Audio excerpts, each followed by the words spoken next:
Hello, everyone. We're back here covering this article. Frightening taste of internet censorship as major free speech websites blocked.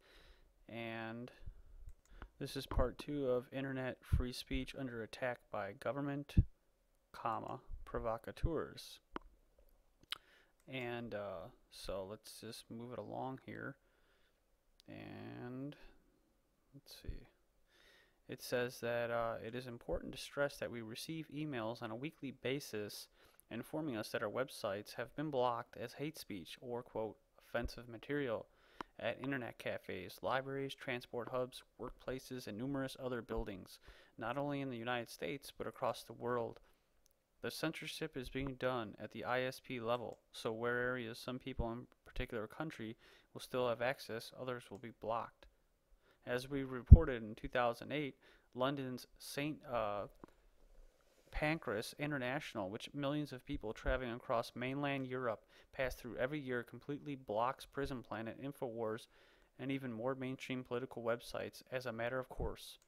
In 2007, MySpace admitted their policy to censor and filter out posts containing links to prisonplanet.com website, adding that the MySpace server automatically blocks such information. The social networking giant, as well as others such as Facebook, periodically block links to Alex Jones material and only revoke such filters when people complain. In 2005, Time Warner subscribers from New York to California reported that their access to InfoWars and Prison Planet had been blocked due to hate speech before their access was restored. It says UK ISP Tiscali also blocked the websites following the 7/7 London bombings in 2005.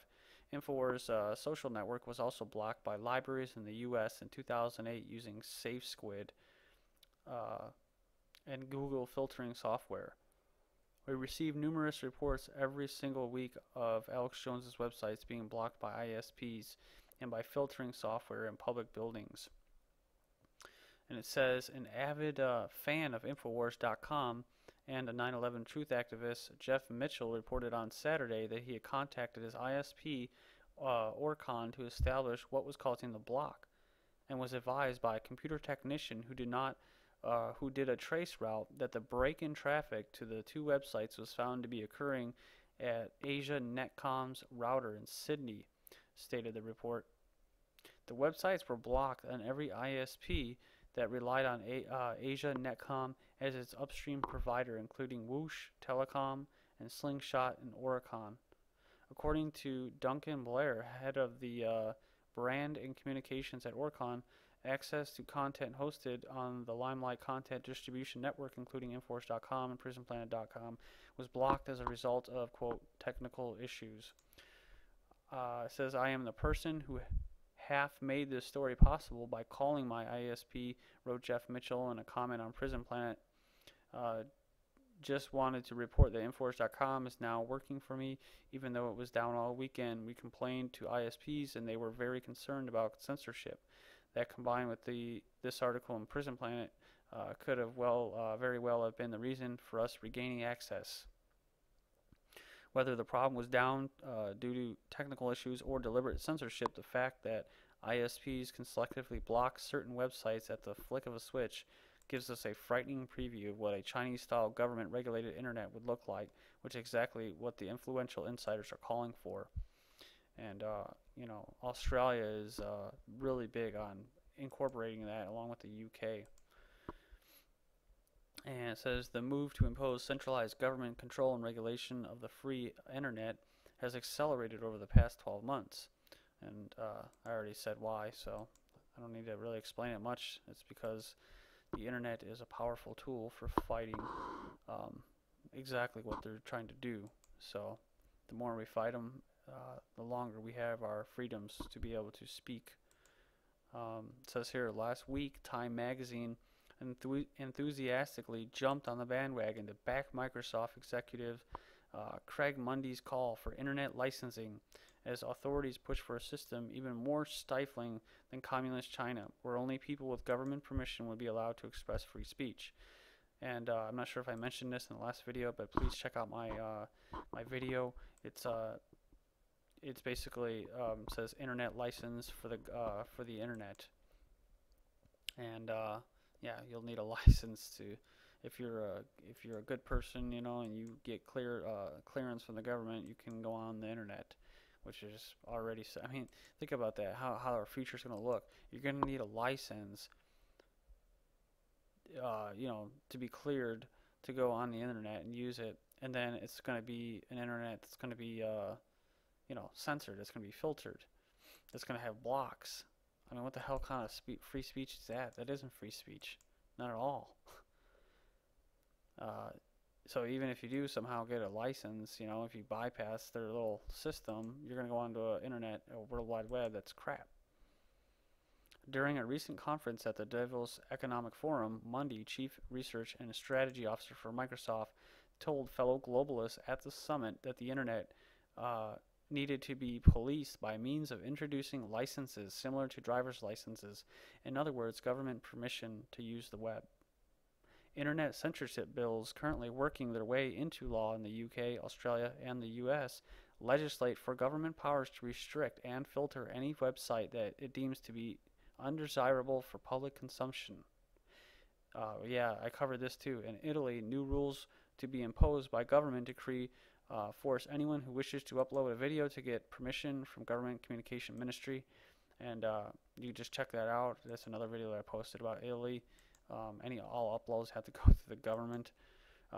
Turkey had an issue where they just started blocking thousands of websites. So this isn't just some the boy who cried wolf.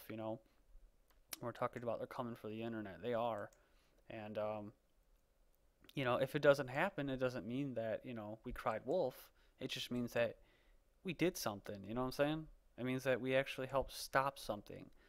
So if you feel powerless, which I felt a couple years ago, like I'm not really doing much to impact anything, you are.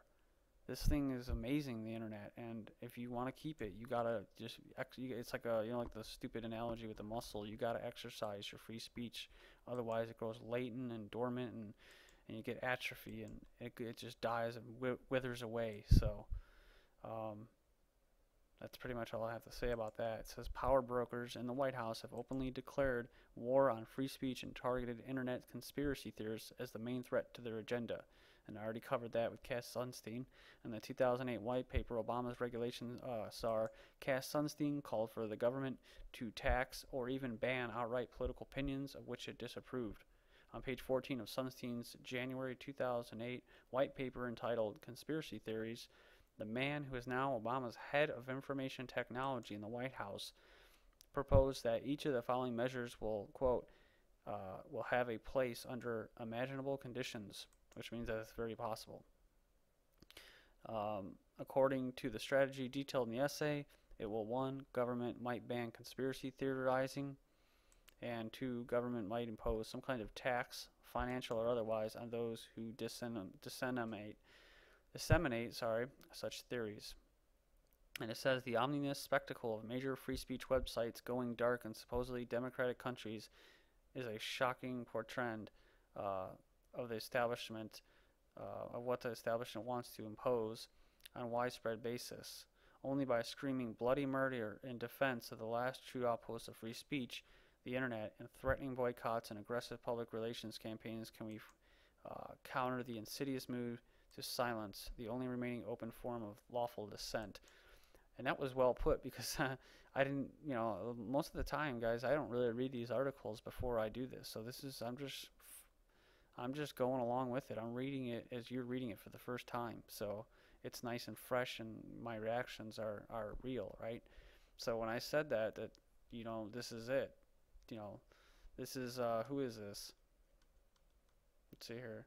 This is Paul Joseph Watson, who just said that. So, there's a lot of people that are in this movement now, and they know they've been tracking what's going on. And yeah, you need to scream bloody murder. So just pass this video on, and do what you can. Just do what you can do to spread the word and spread these stories, these links. And let's hope that we at least have the internet for at least another good couple years. because it really is the last tool that we have to fight these bastards. Thank you.